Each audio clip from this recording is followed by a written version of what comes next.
Oui, bonsoir tout le monde et merci d'être là, Saint-Fils de Dieu. Tu es tel que Dieu t'a créé. Il y a juste la vérité qui est vraie. Quand Jésus nous a dit, as-tu besoin d'un cours pour apprendre qu'il y a juste la vérité qui est vraie? Mais le crois-tu? On a cru à toutes sortes d'illusions. Ah, tout n'était pas faux lorsqu'on s'était pris. Jésus nous dit, on ne l'aurait pas accepté. Mais si à plusieurs éléments de vérité, tu y ajoutes une illusion, c'est plus la vérité. Ce que je vous invite à l'étude d'aujourd'hui, c'est de poursuivre notre chapitre 23, la guerre contre soi-même. On a fini de se crucifier soi-même. La volonté de Dieu pour son Fils qu'il aime, c'est le bonheur parfait, maintenant, ici, en ce monde.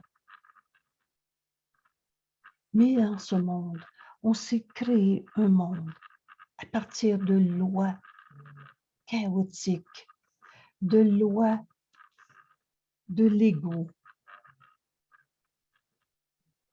Et Jésus nous enseigne pour mettre fin, enfin, à cette guerre contre soi-même. Les lois chaotiques que l'ego poursuit dans ce monde. N'oubliez jamais, le Fils de Dieu n'a pas d'ego. Le Fils de Dieu, c'est toi. Alors l'ego, c'est pas toi. C'est une image folle et insane de toi-même. Et dans cette manière de penser, dans le système de pensée de l'ego, on s'est fait des lois chaotiques. Et c'est cette étude ce soir que je vous propose, les lois du chaos. Cette manière de voir dans ce système de pensée qu'on a appelé l'ego. Et reconnaître ces lois et les porter à la lumière va nous amener à les abandonner, à choisir la vérité. Et c'est ça notre texte ce soir. Il est un peu long, mais surtout, ces lois de l'ego, ces lois du chaos nous sont obscures, cachées, dissimulées à travers toutes sortes de souffrances qu'on justifie justement par ces lois sans s'en rendre compte. Le Fils de Dieu ne peut pas souffrir. Toutes les souffrances de ce monde, pour le Saint-Esprit, c'est un appel au réveil. Mais dans le système de pensée de l'ego, c'est des lois. C'est normal de souffrir. Alors aujourd'hui, je vous invite à cette étude, les lois du chaos. Et on va en faire une première partie. On continuera au prochain enregistrement. Parce que je veux porter attention à ces 5 lois que Jésus va nous présenter pour les reconnaître. L'erreur a besoin d'être reconnue pour être abandonnée. Et Jésus va nous préciser dès le début, le but d'étudier ces lois. C'est supposer loi. Vous avez compris maintenant que quand un mot est entre guillemets, c'est que ce n'est pas de la réalité, mais c'est comme ça qu'on le perçoit dans notre monde, dans notre système de pensée de l'ego. Alors, ces supposées lois du chaos peuvent être portées à la lumière. Voilà notre but. Reconnaître ces lois pour les porter à la lumière, quoique jamais comprises. Et ça, c'est déjà un point important. Pourquoi j'ai mal? Pourquoi j'ai de la peine? Pourquoi tu m'as fait de la peine? Oh, pas de réponse.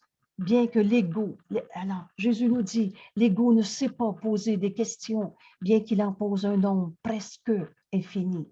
Alors, ce ne sera pas de comprendre pourquoi je suis en colère et pourquoi tu m'as fait mal et pourquoi je t'ai fait mal.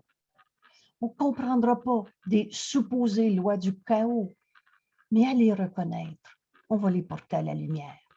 Alors voilà notre but dans cette étude.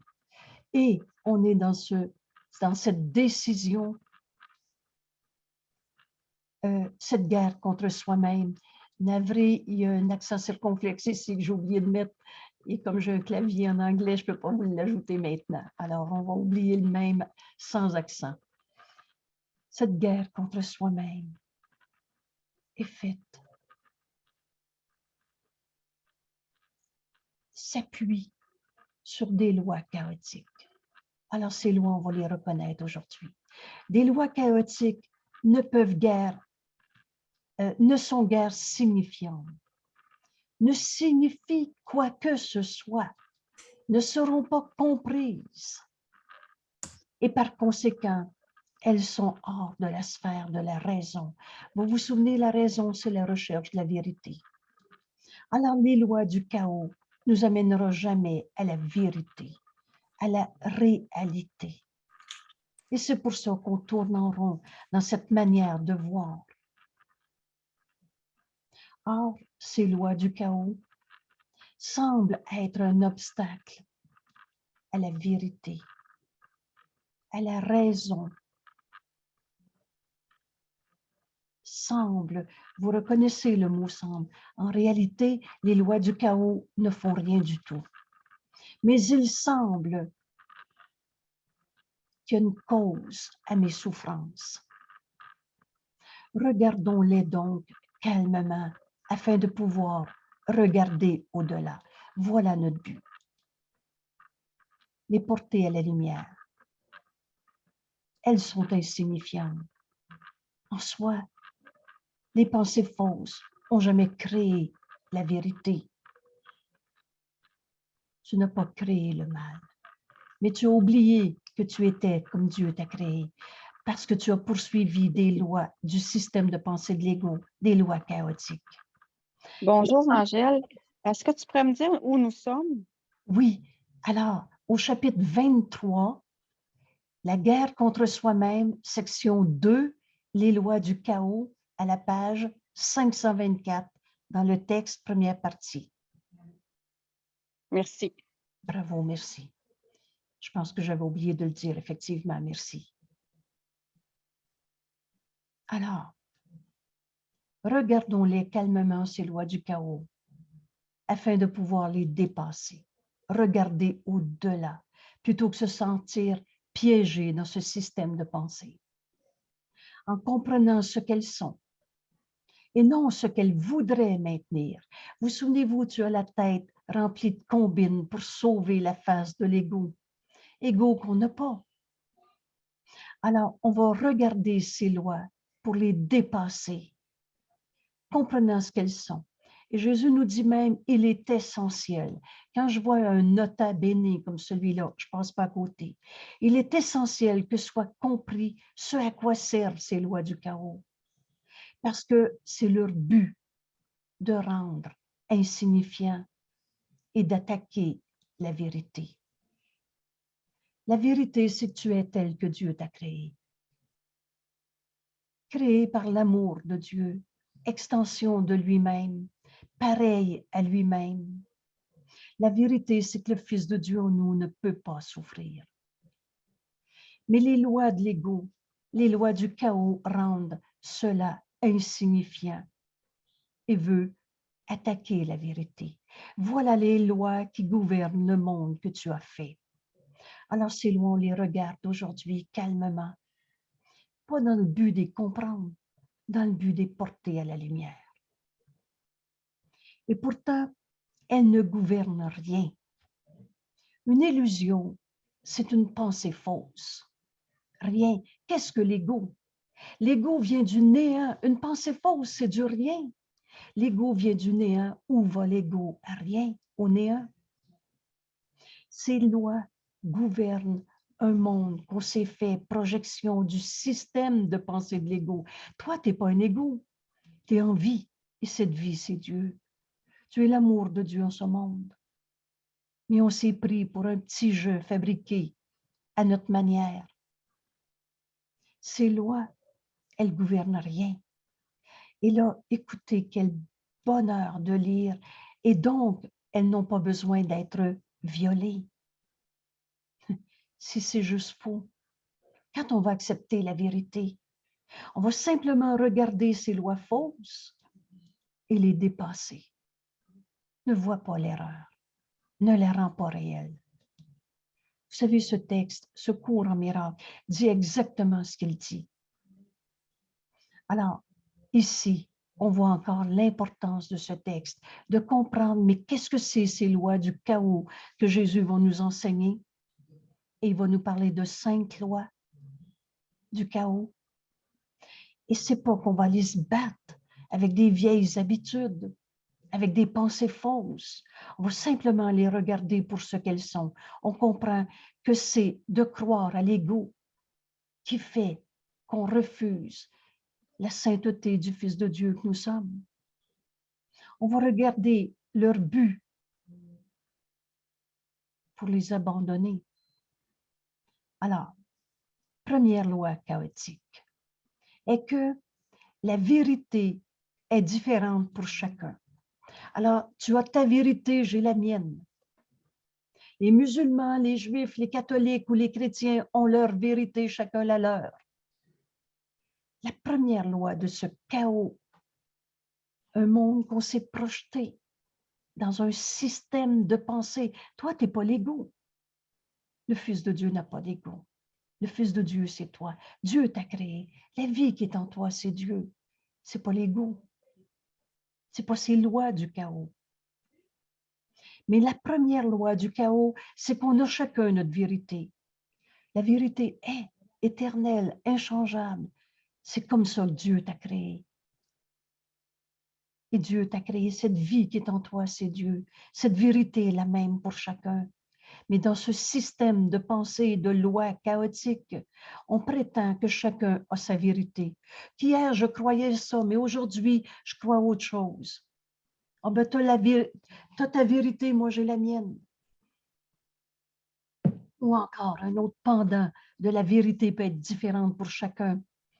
Oh ben, c'est une demi-vérité. Demi-vérité, c'est une fausseté. C'est pas vérité.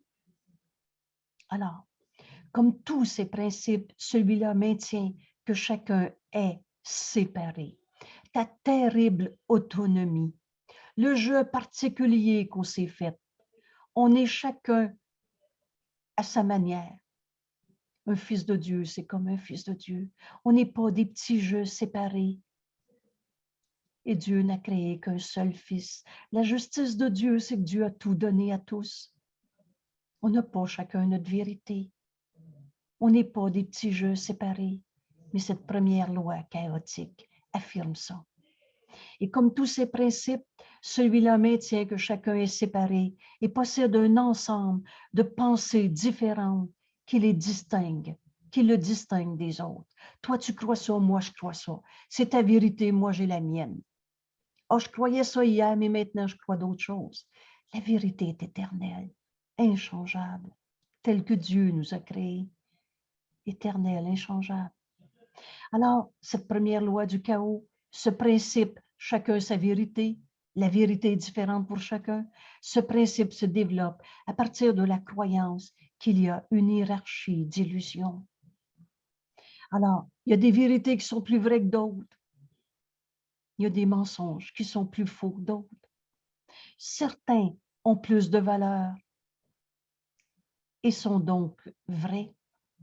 Chacun établit cela pour lui-même et le rend vrai par son jugement, par son attaque contre ce qu'un autre croit ou estime.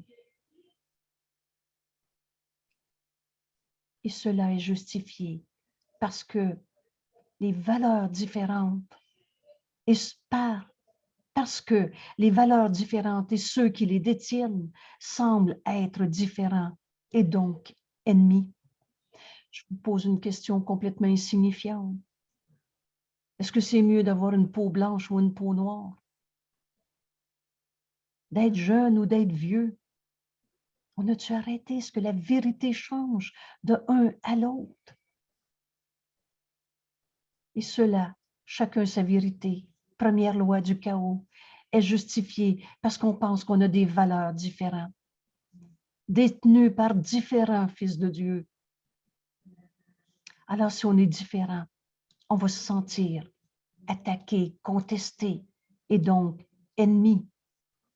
Pense donc comme cela semble interférer avec ce premier principe des miracles.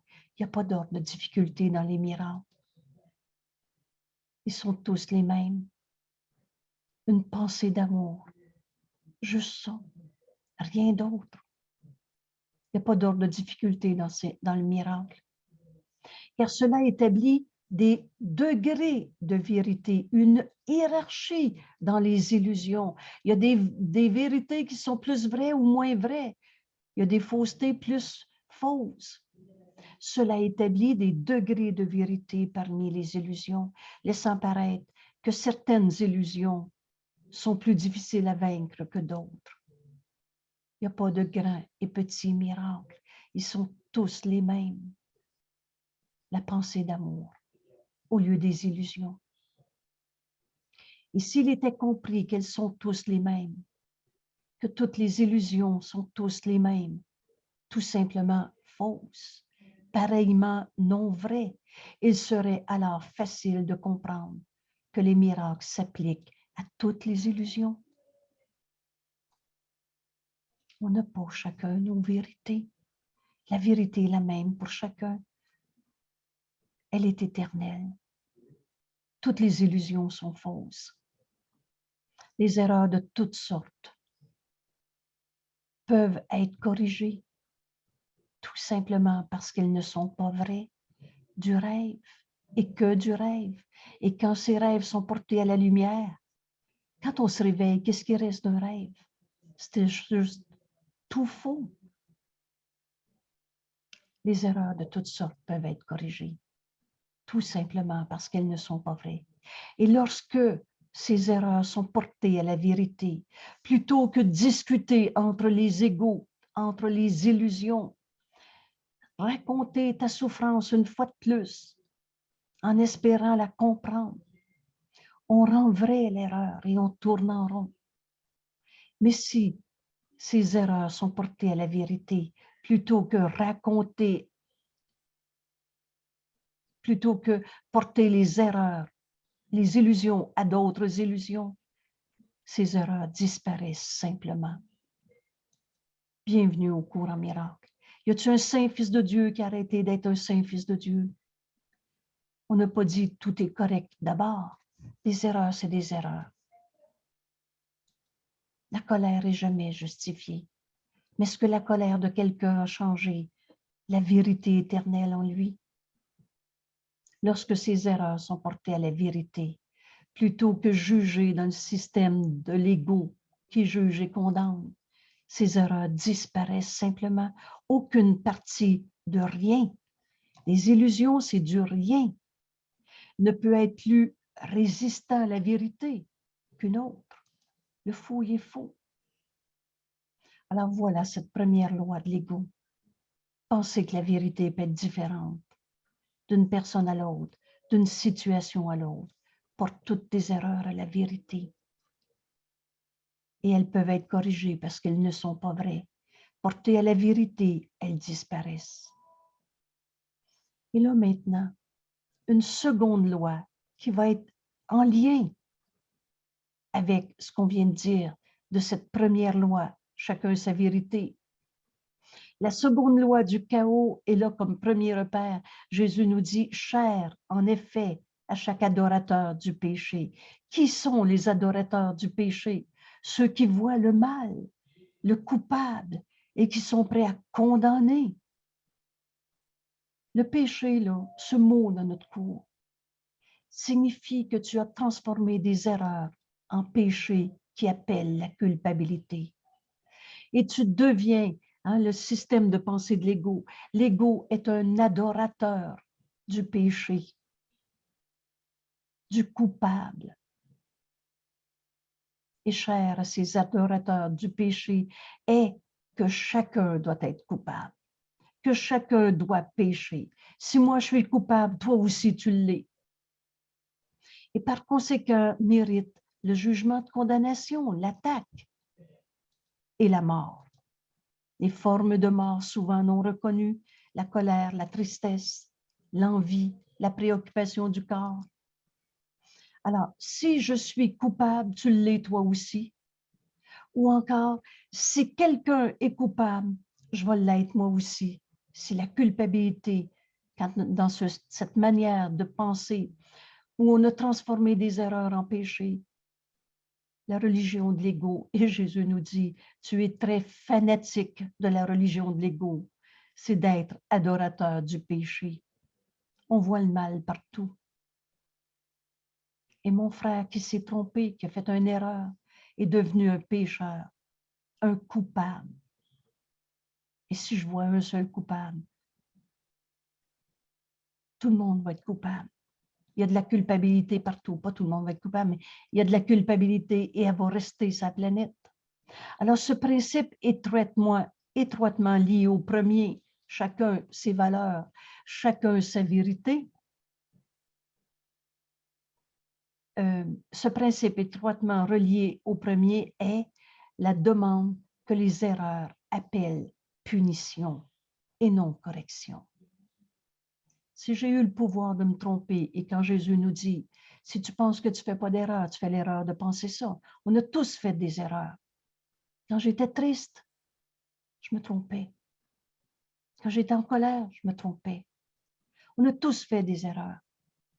Mais ces erreurs, dans le système de pensée de l'ego, dans ces lois chaotiques, appellent culpabilité, punition et non correction. Voilà cette seconde loi chaotique. Car la destruction de celui qui fait erreur le place au-delà de la correction et au-delà du pardon. Tu ne peux pas être pardonné, tu es un pécheur. Oublie pas que tu es coupable, oublie pas ce que tu as fait et la culpabilité te poursuit. Et Jésus nous dit jusqu'à outre-tombe. Tu vas revenir avec un vieux karma. Tu vas avoir peur de l'enfer. Alors, car la destruction du Saint Fils de Dieu, de celui qui fait erreur et tu en fais un pécheur. Culpabilité et sainteté, ça ne sera jamais compatible. Alors tu veux tuer le Saint Fils de Dieu en voyant en lui un pécheur et le place au-delà de la correction et au-delà du pardon. Ce qu'il a fait est ainsi interféré comme une sentence irrévocable contre lui-même. Que Dieu lui-même est impuissant à vaincre. Tu es coupable, tu vas rester coupable. Le péché ne peut pas être remis, étant la croyance que le Fils de Dieu peut faire des erreurs pour lesquelles sa propre destruction devient inévitable. Vous savez, Dieu n'a pas fait la culpabilité, virgule, c'est toi. Quand Jésus nous dit dans ce beau cours, prends-moi comme symbole de la fin de la croyance en la culpabilité.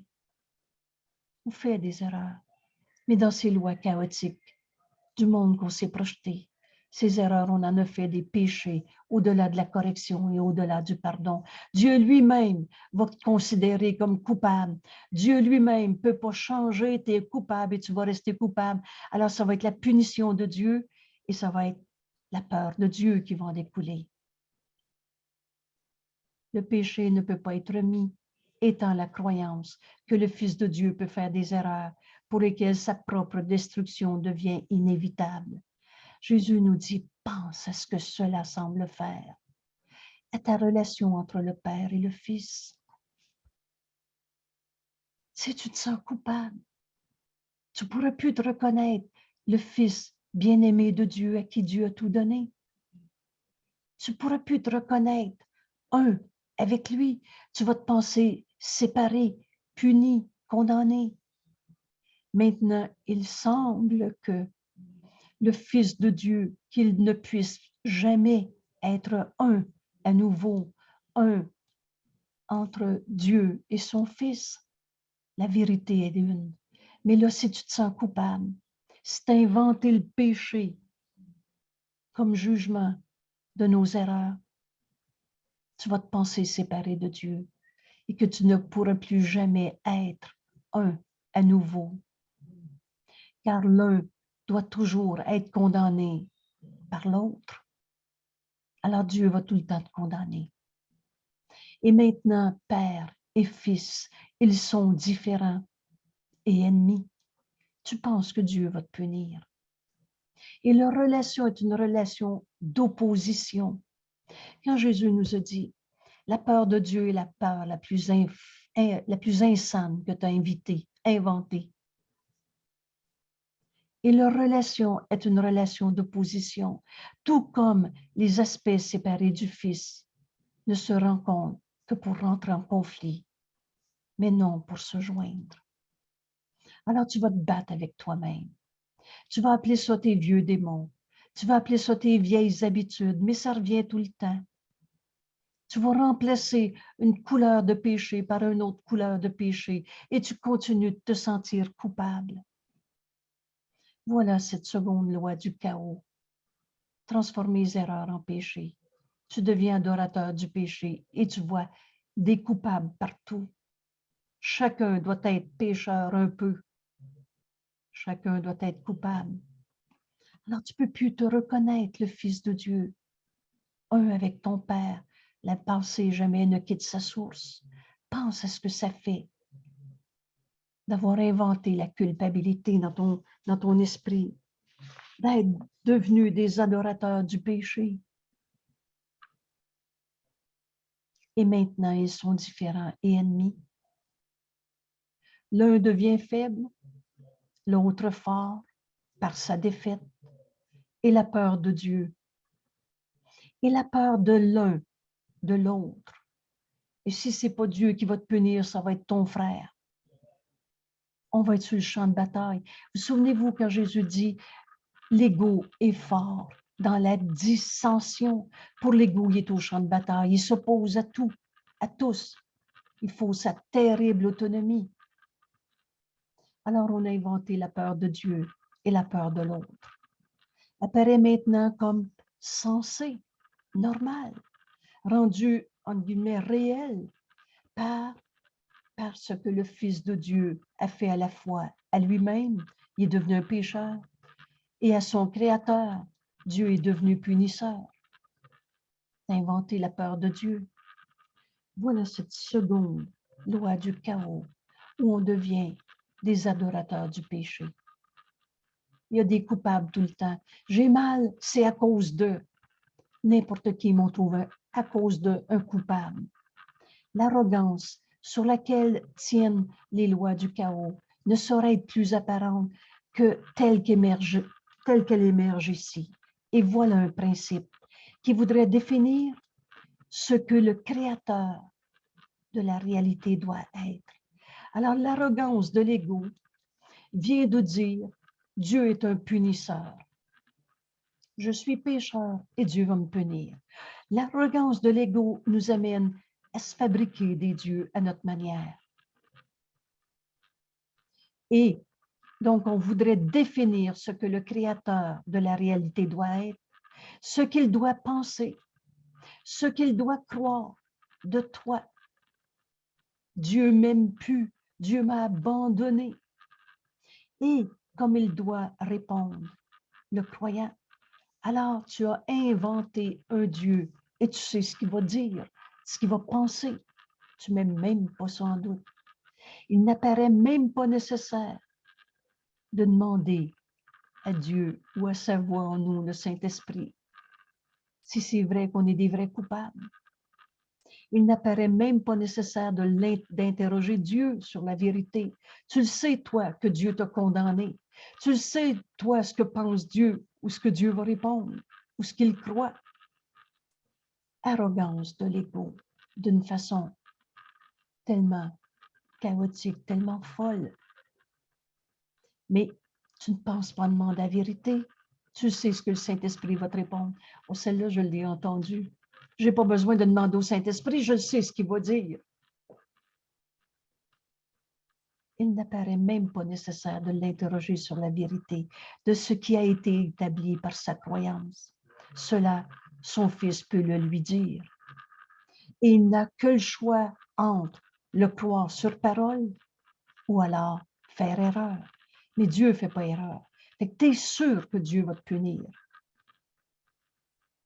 Et cela mène directement au troisième grotesque, à la troisième grotesque croyance dans ces lois du chaos qui semblent rendre le chaos éternel. On s'en sortira jamais.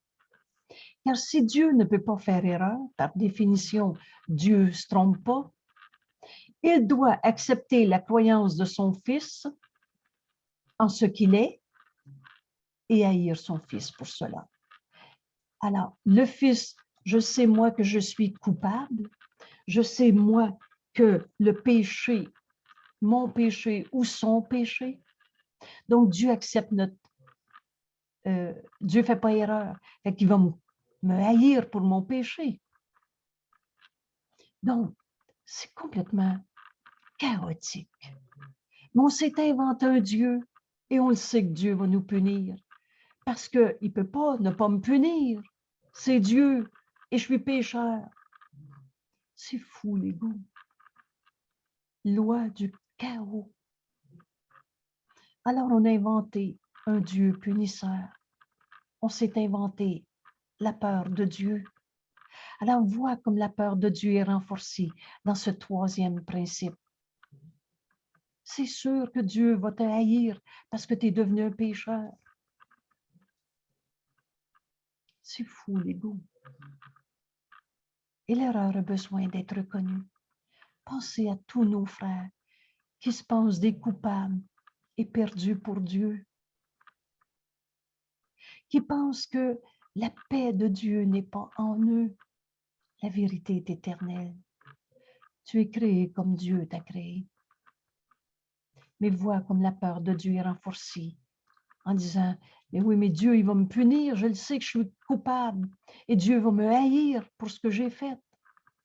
Maintenant, il devient impossible de se tourner vers lui, vers Dieu, pour demander de l'aide dans la misère, car maintenant, Dieu est devenu l'ennemi qui l'a causé et à qui il est inutile de faire appel, il va me punir. Alors le salut ne peut pas non plus résider dans le Fils de Dieu. Il est un coupable, il ne peut pas être un saint Fils de Dieu, dont chaque aspect semble être en guerre contre lui et justifier son jugement, condamnation, son attaque. Et maintenant, le conflit est rendu inévitable. Tu te fais la guerre à toi-même. Et même au-delà de l'aide de Dieu, Dieu ne peut pas t'aider, il va te condamner. Et maintenant, le salut doit rester impossible parce que le Sauveur est devenu l'ennemi. Dieu va t'attaquer. Alors, cette troisième loi du chaos, c'est sûr que Dieu va t'haïr parce que tu es devenu un pécheur. Il va te punir. Semble, c'est pas la réalité, mais semble rendre le chaos éternel. Alors, il ne peut y avoir ni délivrance, ni évasion. Ainsi, l'expiation devient un mythe. Vous vous souvenez, on va retravailler bientôt plus de textes avec la compréhension de l'expiation comme Jésus nous l'enseigne, mais aller dans l'avant-propos, cette partie du livre qui nous est bien nécessaire pour commencer à comprendre le cours. Et quand Jésus, quand c'est expliqué, l'expiation, c'est le défaire de ta croyance, parce que ce n'est qu'une croyance, le défaire de ta croyance dans le péché et la culpabilité. C'est ça, accepter l'expiation pour soi-même. Mais dans ces lois chaotiques de l'ego, c'est devenu impossible, c'est devenu un mythe. Et c'est la vengeance et non le pardon qui est la volonté de Dieu. Alors tu ne peux plus faire appel à Dieu, il va te punir. Et de là où tout cela commence, il n'y a pas d'aide en vue qui puisse réussir. Voilà les lois chaotiques de l'ego. Et seule la mort, la finalité de l'ego, c'est la mort. Seule la destruction peut être le résultat. Et Dieu lui-même semble se ranger avec elle pour vaincre son Fils. Alors Dieu lui-même va te punir. Toutes ces religions où on a inventé la peur de Dieu comme étant le salut. Plus je vais avoir peur de Dieu, plus je vais être coupable dans le sacrifice, à se crucifier soi-même. Mon Dieu, que c'est fou, les lois de l'ego. Pensez-vous qu'il y a quelqu'un qui va trouver la paix en se sentant coupable? C'est ça notre texte qui a précédé les croyances irréconciliables. Je vous invite beaucoup à revoir cette vidéo si vous ne l'avez pas vue. On est en train de faire un grand pas dans la compréhension de cette guerre contre soi-même. en comprenant ces saintes lois chaotiques que l'ego a inventées pour s'y projeter dans notre monde. Et ne pense pas que l'ego te permettra de trouver une évasion de ce qu'il veut. L'ego veut ta mort, mais ne veut pas mourir. Alors, cela est la fonction de ce cours.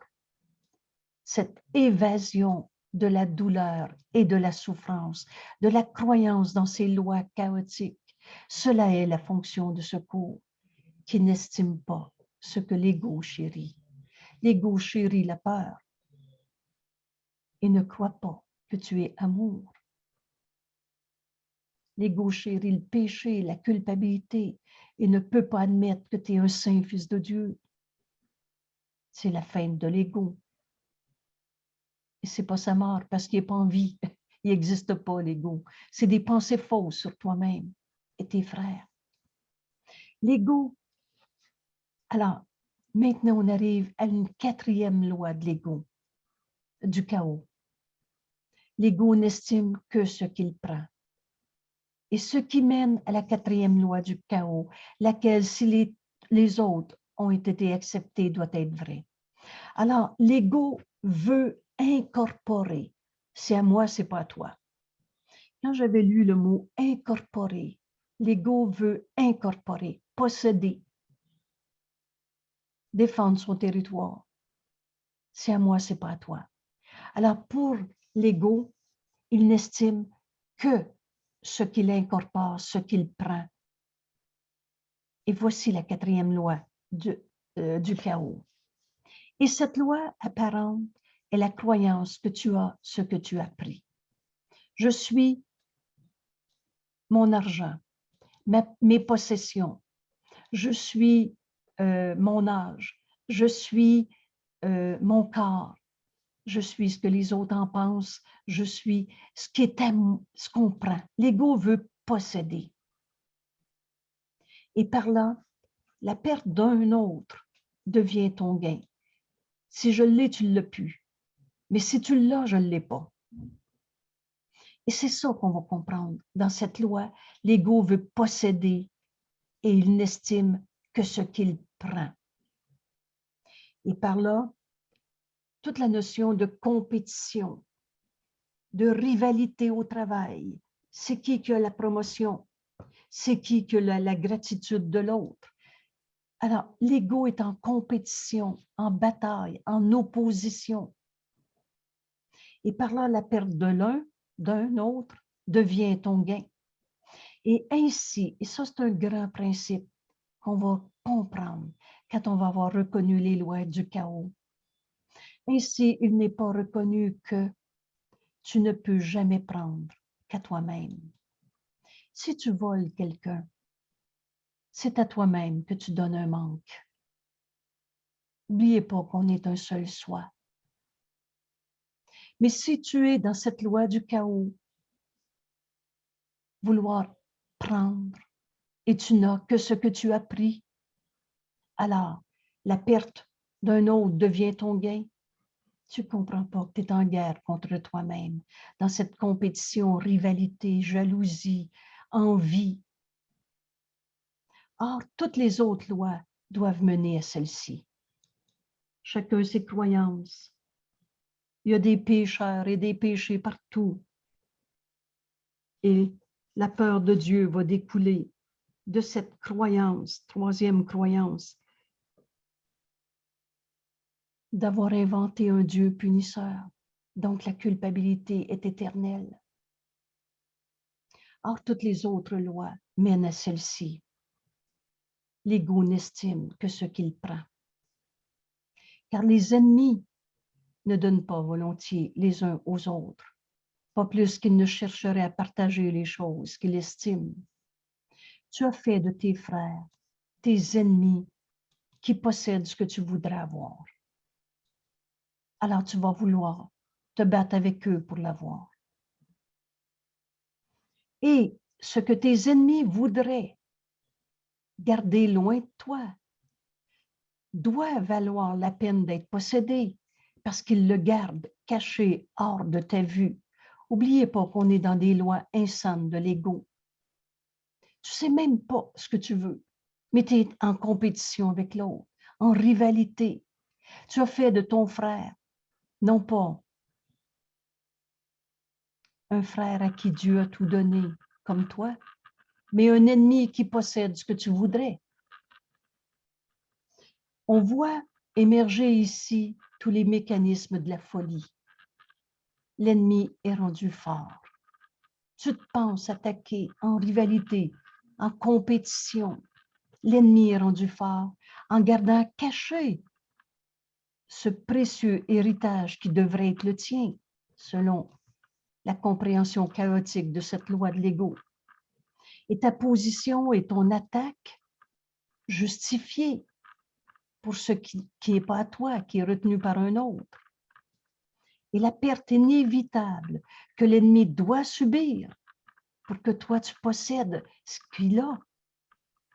La perte inévitable que l'ennemi doit subir pour te sauver toi-même. Ainsi les coupables clament leur innocence. C'est à moi, je ne l'ai pas attaqué, je suis allé chercher ce que je veux, ce qui est à moi. L'ego veut posséder. Et ce que l'autre a, tu penses qu'il te l'a volé. Et tu es prêt à attaquer pour aller le chercher. Et s'il n'était pas forcé à cette vile attaque par la conduite sans scrupule de l'ennemi, ton frère qui est plus riche que toi, t'attaque dans cette loi chaotique de l'ego. Parce que là, tu fais de lui un ennemi. Et s'il n'était pas forcé à cette vile attaque par la conduite sans scrupule de l'ennemi, il ne répondrait qu'avec bonté. Mais dans ce monde chaotique vu par l'ego, mais dans ce monde brutal, les bons ne peuvent survivre. Il faut se battre pour faire sa place au soleil. Et si l'autre là, moi je ne l'ai pas, et si l'autre a plus que moi, c'est parce qu'il me l'a volé. Toute la notion de bataille. Les riches sont nos ennemis. C'est cette notion chaotique de l'ego. L'ego qui veut posséder. Et si l'autre là, c'est parce qu'il me l'a volé. Alors dans ce monde brutal, les bons ne peuvent survivre. C'est normal. C'est normal d'attaquer les gouvernements. C'est normal d'attaquer les riches. Les bons ne peuvent survivre, ainsi doivent-ils prendre leur place, ou alors on leur prendra. C'est ça le raisonnement chaotique de l'ego. Dans cette loi ici qu'on en prend, l'ego veut posséder. Et maintenant, il y a une vague question sans réponse, et pas encore, en guillemets, expliquée. Quelle est cette chose précieuse? Cette perle inestimable, ce trésor secret et caché qu'il faut arracher à l'autre. Il faut aller se battre pour l'avoir. Dans une juste colère à cet ennemi extrêmement traître et fourbe. Qu'est-ce que tu veux posséder que l'autre semble avoir? C'est quoi ce trésor secret et caché? Ce doit être ce que tu veux, mais n'as jamais trouvé. Et maintenant, tu, en guillemets, comprends la raison pour laquelle tu ne l'as pas trouvé. C'est l'autre qui le possède. Alors, tu vas aller l'attaquer. Car il t'a été pris par cet ennemi et caché là où tu ne pensais pas regarder.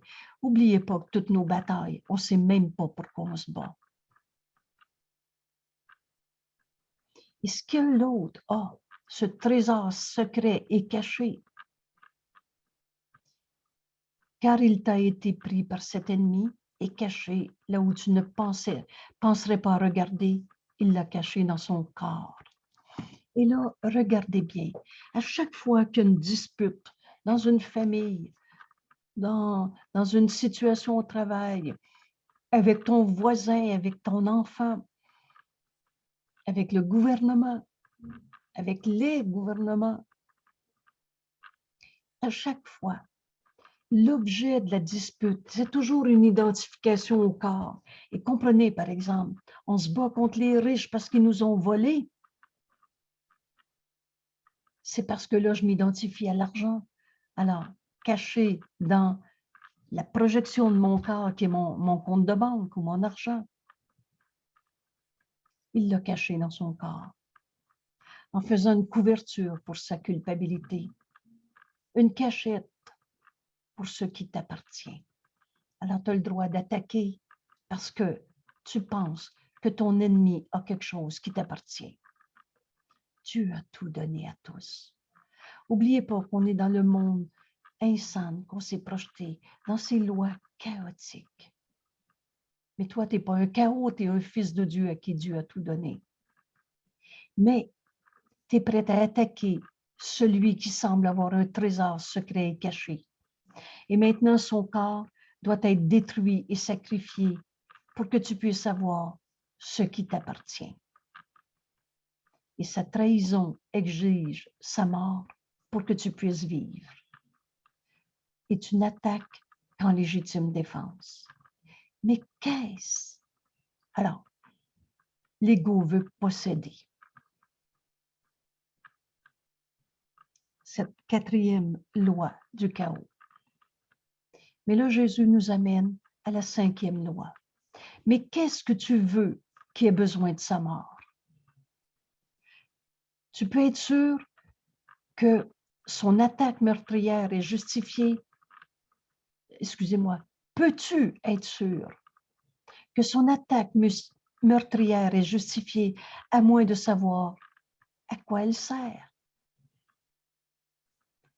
Et voir qu'un autre principe du chaos vient. Et voici qu'un autre, dernier principe du chaos arrive à la rescousse. Il tient ce principe, cinquième principe du chaos, il dit qu'il y a un substitut à la réalité, un substitut à la vérité de ce que nous sommes. Vous souvenez-vous, n'enseigne que l'amour car c'est ce que tu es.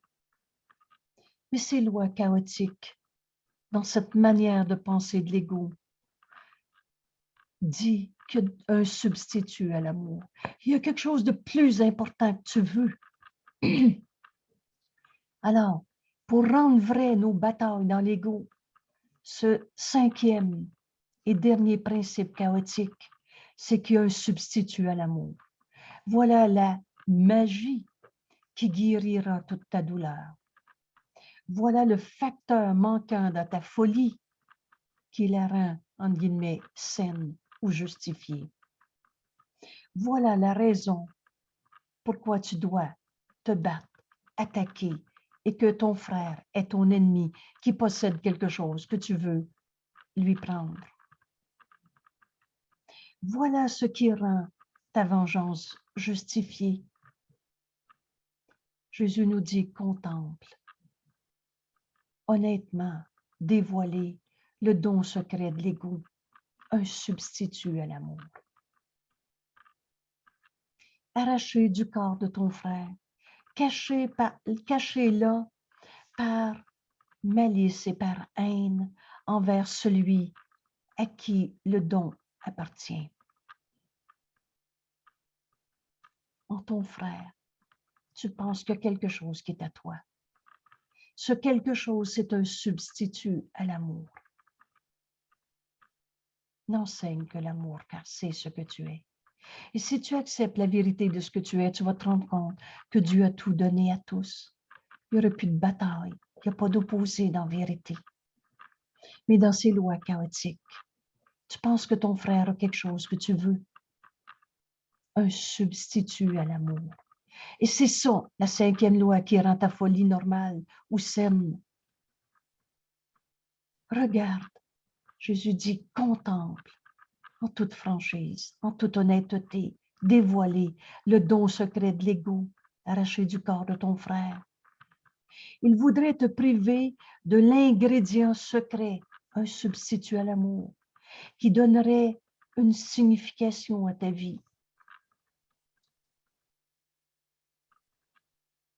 le substitut à l'amour, né de ta bataille avec ton frère, né de ton inimitié contre ton frère, doit être le salut. Voilà la loi chaotique de l'ego. Tu te bats avec ton frère pour quelque chose que tu veux même pas, pour quelque chose qui va donner du sens à ta vie, pour un substitut à l'amour. Mais Jésus nous dit, il n'y en a pas de substitut. Les illusions remplaceront jamais la vérité. Tu es tel que Dieu t'a créé. Et t'as beau vouloir ces maigres dons de l'ego, t'as beau vouloir continuer de te battre parce que ton frère a quelque chose de plus que tu veux, alors il devient ton ennemi, ton attaquant, que tu as le droit d'attaquer. Il n'y en a pas de substitut à l'amour. Dieu est le tout. Dieu, c'est amour. Et il n'y a rien en dehors du tout.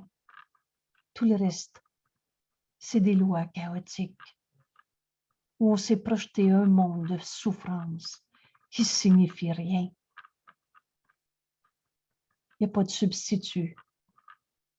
Il n'y a qu'un salut. Et toutes tes relations ont un seul but, ont pour seul but de t'en saisir et de le faire tien. Ton frère t'a été donné. Prends la main de ton frère et tu vas te rendre compte qu'il est envoyé dans ta vie pour guérir et non pour se battre. S'opposer. Jamais Jésus nous amène à une réflexion très évidente. Jamais ta possession, l'ego qui veut posséder, c'est à moi, c'est pas à toi. Jamais ta possession n'est rendue complète. T'as beau être en avant de tellement de monde, plus riche, plus gros, plus fort, plus supérieur aux autres, tout ce que tu as n'arrivera jamais à te satisfaire. Jamais ta possession n'est rendue complète et jamais ton frère ne cessera son attaque contre toi pour ce que tu lui as volé. Et tant que tu te bats avec ton frère parce que tu es en compétition, tu vas toujours penser que l'autre veut t'attaquer. Et pas plus que Dieu ne mettra fin à sa vengeance contre les deux. Il va y avoir des coupables et tu vas rester coupable. Tu ne peux même plus faire appel à Dieu, il va te punir. Pas plus que Dieu ne mettra fin à sa vengeance contre les deux, car dans sa folie, il doit avoir un substitut à l'amour. Et vous tuez tous les deux. Voilà la conclusion de ces lois chaotiques. Toi qui crois être saint d'esprit, avoir les pieds sur la terre ferme et parcourir un monde où une signification se peut trouver, considère ceci. Voilà les lois sur lesquelles ta supposée santé d'esprit semble reposer.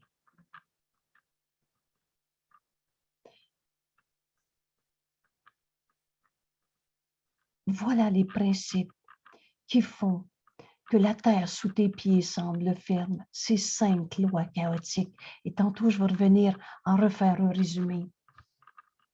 C'est ici que tu cherches une signification. Et voilà les lois que tu as faites pour ton salut. Elles maintiennent en place un substitut au ciel et que tu sembles préférer. Mais il n'y en a pas de substitut à la vérité. Il n'y en a pas de substitut au salut. Le salut, c'est retrouver notre unité. Tu ne peux pas vivre avec ces lois chaotiques de l'ego, faire de tes frères, tes ennemis, tes attaquants et retrouver le ciel. Ces lois chaotiques maintiennent en place le substitut du ciel que tu préfères. C'est leur but. Et c'est pour cela qu'elles ont été faites.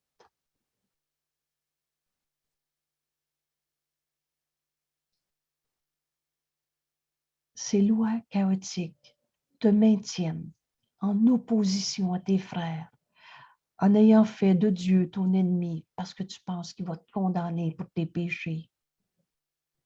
C'est leur but. Et c'est pour cela qu'elles ont été faites. Il ne sert à rien de demander ce qu'elles signifient. Cela est apparent. Nous servent à nier la vérité. Les moyens de la folie, les moyens, ces lois chaotiques où on est maintenu dans cette folie de l'ego doivent être tout simplement insanes, sans signification. Es-tu aussi certain que tu te rends compte que le but est la folie? Tu maintiens ces lois pour t'accrocher à ta folie. Jésus nous dit, nul ne veut la folie et nul s'accroche à la folie, à sa folie, s'il voit ce que c'est qu'elle est. Alors l'erreur a besoin d'être reconnue pour être abandonnée. Ces 5 lois de l'ego, du chaos, ce qui protège la folie, c'est la croyance qu'elles sont vraies. Ce qui protège l'ego, c'est de croire à l'ego. Ce qui protège cette culpabilité que tu projettes sur toi, sur les autres, à n'en plus finir, c'est de croire au coupable, au péché. Ce qui protège la folie, c'est la croyance qu'elle est vraie. C'est la fonction de ces lois insanes, chaotiques. C'est la fonction de l'insanité de prendre la place de la vérité. Voilà à quoi servent les lois que tu as faites, les lois chaotiques. Te préserver de la vérité, prendre la place de la vérité. Elle doit être vue comme vérité pour être crue. Et ici, lisez-le 4 fois si vous voulez la phrase. Mais tu crois à ces lois insanes.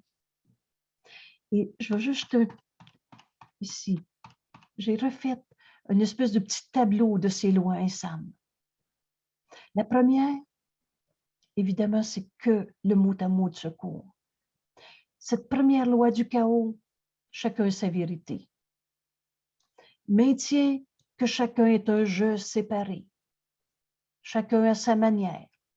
Il possède un ensemble de pensées différentes, de croyances différentes, et il y a donc une hiérarchie dans les illusions. Chacun sa vérité. Ta vérité est plus vraie, ou la mienne est plus vraie que la tienne, etc. Ma religion est meilleure que la tienne. Mon système de pensée est plus vrai que le tien. Chacun sa vérité. La deuxième loi, il y a des pécheurs. On a transformé nos erreurs en adoration du péché. Et chacun doit être coupable. Par conséquent, chacun mérite l'attaque, la condamnation et la mort.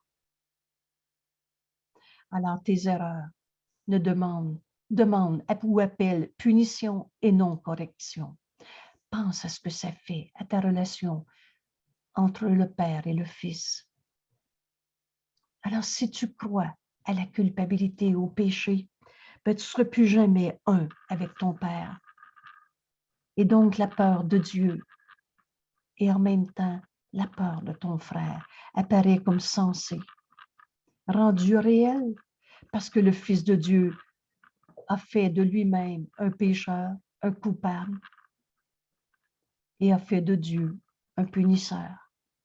Et c'est cette troisième grotesque croyance. Si Dieu est punisseur, tu ne peux plus lui demander de l'aide, il va te punir. Ce qui semble rendre le chaos éternel. Vois comme la peur de Dieu est renforcée. Dieu, il ne se trompe pas. Alors c'est vrai qu'il va te voir coupable et par conséquent va te haïr au lieu de t'aimer.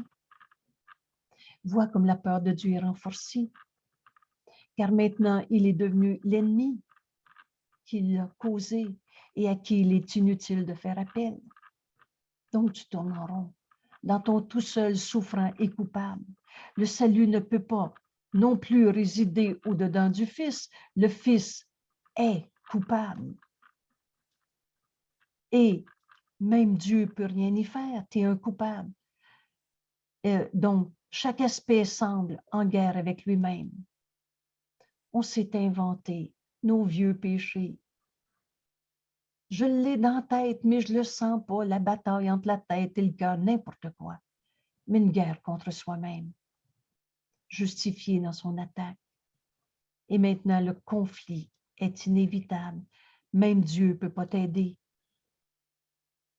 Ainsi, l'expiation est devenue impossible. Ton défaire de la croyance dans le péché et la culpabilité devient un mythe parce que la vérité dans cette loi chaotique, c'est que c'est la vengeance et non le pardon qui est la volonté de Dieu. La quatrième loi du chaos, c'est que l'ego veut posséder. L'ego n'estime que ce qu'il prend. Alors tu te bats avec ton frère et tu n'oublies surtout, n'oubliez pas ici, on a oublié cette loi. Jamais que tu ne prends qu'à toi-même. Si je rends mon frère coupable, c'est effrayant ce que tu m'as fait. Je vole à mon frère sa sainteté en voulant le rendre coupable. Alors si mon frère est coupable, je vais l'être aussi. Si la culpabilité existe, je ne peux pas accepter que je suis un saint fils de Dieu. Je vais être coupable moi aussi. Alors cette folie, tu as rendu l'ennemi fort. J'ai manqué un lien ici. Oui, donc la croyance que ce que tu as fait, la croyance que ce que tu as est ce que tu as pris, et donc par là, la perte d'un autre devient ton gain. Si tu le prends à l'autre, tu vas l'avoir. Alors tu ne te rends pas compte que tu te voles toi-même la paix de Dieu, l'amour de Dieu, en disant à l'autre qu'il est mauvais et coupable. Et les ennemis ne donnent pas. Donc, tu vas attaquer ton frère pour l'avoir. Et ce que les ennemis voudraient, que tes ennemis voudraient garder loin de toi, doit avoir de la valeur, tu dois vouloir le posséder parce qu'ils le cachent. Alors, on voit l'émergence ici de tous les mécanismes de la folie. On rend l'ennemi fort. On pense que c'est vrai qu'il y a des forces du mal sur la terre. C'est vrai qu'on est attaqué parce que l'autre est heureux et moi je suis malheureux. On rend l'ennemi fort en gardant caché ce précieux héritage. La position est ton attaque justifiée pour ce que tu n'as pas que l'autre a, pour ce qui t'a été retenu. Et la perte inévitable que l'ennemi doit subir pour que toi tu aies. On ne sait pas trop quoi, mais tu veux posséder. Ainsi les coupables clament qu'ils sont innocents. C'est j'attaque d'une façon, mon attaque est justifiée, je veux prendre ce qui est à moi, je veux posséder. Et maintenant, il y a une vague question, mais sans réponse, c'est quoi ce trésor-là? Et ça doit être quelque chose que tu veux, mais que tu n'as jamais trouvé. Car il t'a été pris par cet ennemi caché, là, et a caché là où tu ne pensais pas à regarder. Il a caché ce trésor secret et caché dans son corps. Nos oppositions, nos batailles avec nos frères, c'est toujours un objet de bataille, un sujet de bataille. Et c'est toujours cette identification au corps. Il l'a caché dans son corps en faisant une couverture pour sa culpabilité, une cachette pour ce qui t'appartient, selon cette loi chaotique de l'ego qui veut posséder. L'ego n'estime que ce qu'il prend. Et la cinquième loi, mais qu'est-ce que tu veux que l'autre a été prêt à attaquer, à condamner tout le monde. Ça doit être un substitut à l'amour. Et c'est ce principe, ce dernier principe du chaos qui vient à la rescousse de ta manière de t'enfermer dans ton système de pensée de l'ego et de garder vrai tes lois chaotiques. Il doit avoir un substitut à la vérité, un substitut à l'amour. Le substitut à l'amour, né de ton inimitié contre ton frère, doit être le salut. Mais là, Jésus nous dit, il n'y en a pas de substitut à l'amour. Le salut est unité et toutes tes relations sur la terre n'ont qu'un seul but, retrouver notre unité, le salut, t'en saisir et le faire tien. Alors, nul ne veut la folie et nul ne s'accroche à ces lois chaotiques s'il voit ce qu'elle est. Ce qui protège la folie, c'est la croyance qu'elle est vraie. Qu'elle est vraie qu'on veut posséder. Qu'elle est vraie qu'on a toutes, chacun nos vérités. Qu'elle est vraie, cette folie, qu'il y a des coupables sur la terre. Comme un saint fils de Dieu peut devenir un coupable. Mais c'est la fonction de ces lois chaotiques, de l'insanité, de prendre la place de la vérité. Quand on reconnaît cette fonction, on s'accrochera plus longtemps. Nul ne veut la folie. Nul ne s'accroche à la folie si on voit ce qu'elle est. Et ce qui protège la folie, c'est tout simplement de croire que c'est vrai qu'on a chacun nos valeurs, chacun nos vérités, que chacun veut posséder. Et si l'autre, là, il me l'a volé, alors j'ai le droit d'aller l'attaquer. C'est le chaos. C'est les raisonnements de l'extrême droite. J'ai le droit d'aller attaquer les autres parce que moi, je suis la loi et l'ordre. C'est la fonction de l'insanité de prendre la place de la vérité. Elle doit être vue comme vérité pour être crue. Et si elle est vérité, alors son opposé, qui avant était la vérité, doit maintenant être tout simplement folie. Voilà ce que ces 5 lois du chaos nous amènent. Un tel renversement de bout en bout. Dans le système chaotique, ce qui est vrai, tu le mets faux, et ce qui est faux, tu le mets vrai. La folie. Je viens de parler des théories de conspiration où il y a toujours un coupable qui nous a volés. Mais croire à ces conspirations est devenu la santé d'esprit. Oh, c'est parce que tu t'es pas informé, c'est parce que tu n'es pas assez évolué pour comprendre ma bataille. La folie est devenue la santé d'esprit. Les illusions sont devenues vraies. Hey, c'est vrai qu'on est des attaqués, tu te laisses manger la laine sur le dos. L'attaque est devenue bonté. Vous voyez le phénomène aux États-Unis. On va s'armer. Je vais aller défendre ma famille en tirant sur les Noirs dans une manifestation pacifique. L'attaque est devenue une bonté. Je veux défendre le bien et l'ordre. La haine est devenue l'amour. Par amour pour ma famille, je vais aller haïr les autres. Le meurtre est devenu une bénédiction. Pensez-y, comment la guerre peut devenir la paix. Comment la bataille de l'ego dans ses lois chaotiques peut être une bénédiction. Un tel renversement de bout en bout est le but que servent ces lois du chaos. Vous savez, ces lois du chaos qu'on étudie ce soir, on n'avait à peu près jamais vu, en toute franchise, en toute honnêteté, ce raisonnement. Mais n'oubliez pas ce qui est écrit ici. Ce qui protège la folie, c'est la croyance qu'elle est vraie. Quand on va regarder où nous mènent ces lois chaotiques, chacun sa vérité, On a ce qu'on possède, alors c'est à moi, puis si tu l'as, c'est parce que tu me l'as volé, j'ai le droit d'aller t'attaquer, etc. Toutes ces 5 lois avec on est tous des pécheurs, on est tous des coupables. Cette adoration du péché, ce sont les moyens par lesquels les lois de Dieu paraissent être renversées. Et ici, les lois du péché paraissent tenir l'amour prisonnier, captif. Je ne peux pas aimer.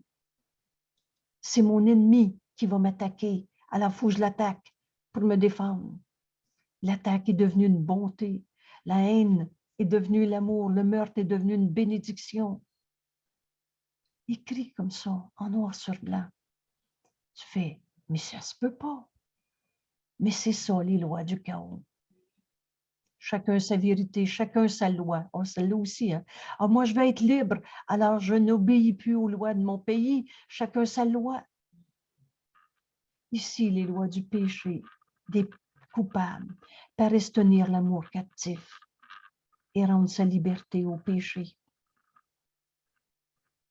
Il ne semble pas que ce soit le but du chaos, car par le grand renversement, elles paraissent être les lois de l'ordre. Mais comment pourrait-il ne pas en être ainsi? Le chaos est l'absence de loi. Le chaos n'a pas de loi.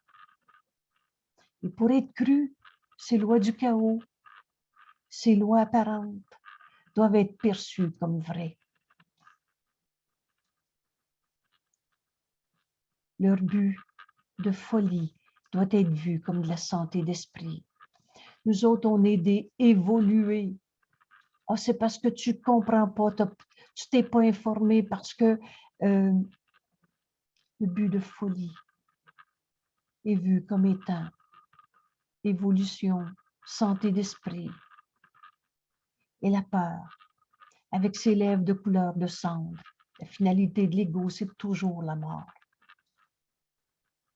Et la peur, avec ses lèvres couleur de cendre et ses yeux qui ne voient pas, aveuglés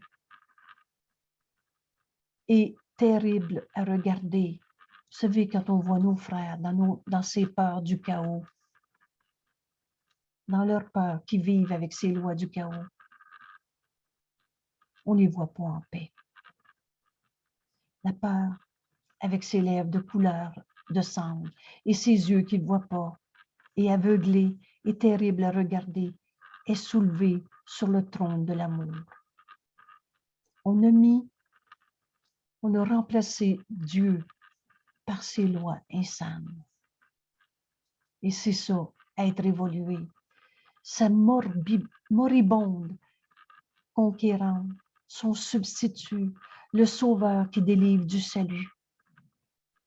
Ces lois du chaos ont besoin d'être reconnues pour ce qu'elles sont. Comme les lois de la peur font paraître la mort belle. Rends grâce au héros du trône de l'amour. La peur, qui a soulevé le Fils de Dieu pour la peur et la mort. Et pourtant, comment se peut-il que des lois comme celle-là puissent être crues? Comment se peut-il qu'on puisse croire que la bataille va nous amener au bonheur? Que vouloir posséder en attaquant son frère est la vérité.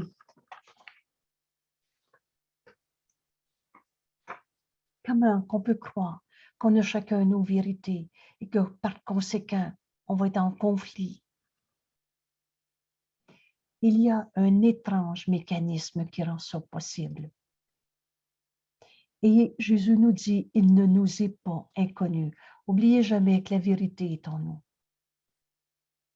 Et nous avons vu de nombreuses fois déjà comment il paraît fonctionner. En fait, en vérité, les lois du chaos ne fonctionnent pas. Or, en rêve, où seules les ombres jouent les rôles principaux, il semble être puissant. On est en train de se réveiller du rêve.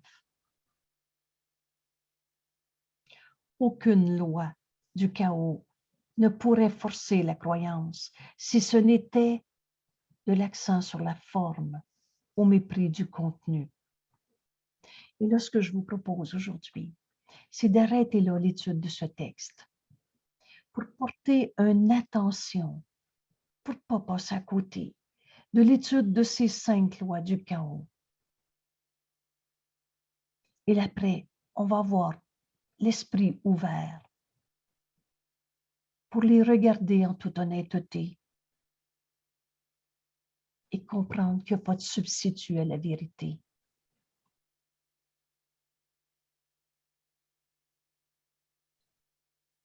Le substitut à l'amour qu'apportent ces lois du chaos naît de toujours, chaque fois qu'on n'est pas entièrement heureux en ce monde. C'est toujours parce qu'on se bat avec un frère, né de ton inimitié contre un frère. Pour ces lois du chaos, ces dons secrets de l'ego, c'est le salut. Mais Jésus nous dit, il n'y en a pas de substitut à l'amour. N'enseigne que l'amour, car c'est ce que tu es. Il n'y a qu'un salut. Retrouver notre unité. Alors, je ne peux pas faire de mon frère un ennemi qui possède ce que je voudrais avoir. Qui a des vérités différentes des miennes. Qui est devenu un pécheur pour toutes sortes d'erreurs, mais je ne les vois pas comme des erreurs qui appellent la correction, je les vois comme des péchés qui demandent punition. Et là, on s'est inventé un Dieu qu'on peut même pas, auquel on ne peut même pas faire appel. Il va nous punir. Alors, je vous propose de revoir ce texte. J'en ai fait une espèce de résumé, et pour ne pas me tromper, c'est copier-coller.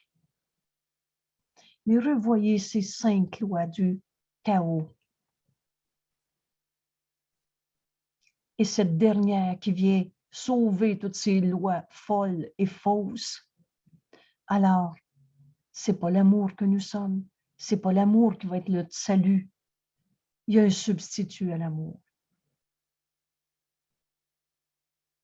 On va se rendre compte que l'ego n'a rien à nous apporter. Mais quand on va comprendre qu'on est le Fils de Dieu, à qui Dieu a tout donné, que la justice de Dieu, Dieu a tout donné à tous, on va comprendre comment mettre fin à la guerre contre soi-même.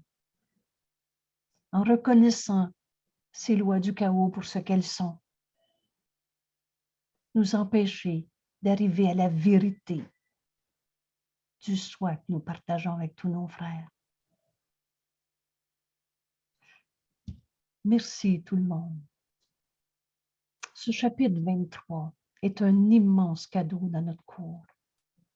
Parce que quand on va arrêter de s'accuser soi-même en condamnant nos frères, quand on va arrêter de se priver de tout ce que Dieu nous a donné, parce qu'on veut compétitionner, avoir ce que l'autre a, en pensant que ça va nous faire du bien, que ça va être notre salut. Ce texte ce soir est très précieux. Et ceux qui n'ont pas vu les 2 premières vidéos, l'introduction à ce chapitre, la guerre contre soi-même, et le texte qui précédait, les croyances irréconciliables. Vous savez, ce qui est vrai, et ce qui est faux ne sera jamais vrai. Un saint fils de Dieu ne sera jamais un coupable. On va comprendre ce cours quand on fera la différence entre erreur et péché. Mais dans ces lois du chaos, on a inventé le péché. Et on s'y est accroché. On n'appelle peut-être pas ça le péché, on appelle ça des mauvaises vibrations, on appelle ça n'importe comment. Mais on se sent coupable. Et cela n'a pas besoin d'être. Merci tout le monde. Bienvenue dans ce monde réel. C'est le monde que le Saint-Esprit veut nous montrer à chaque instant de nos vies, jour et nuit, et que je vois avec des yeux qui pardonnent. On va donc pardonner en nous toutes ces lois insanes, ces lois chaotiques. Et la vérité fait jour dans notre esprit à chaque fois qu'on abandonne nos pensées fausses. Merci tout le monde. Belle semaine.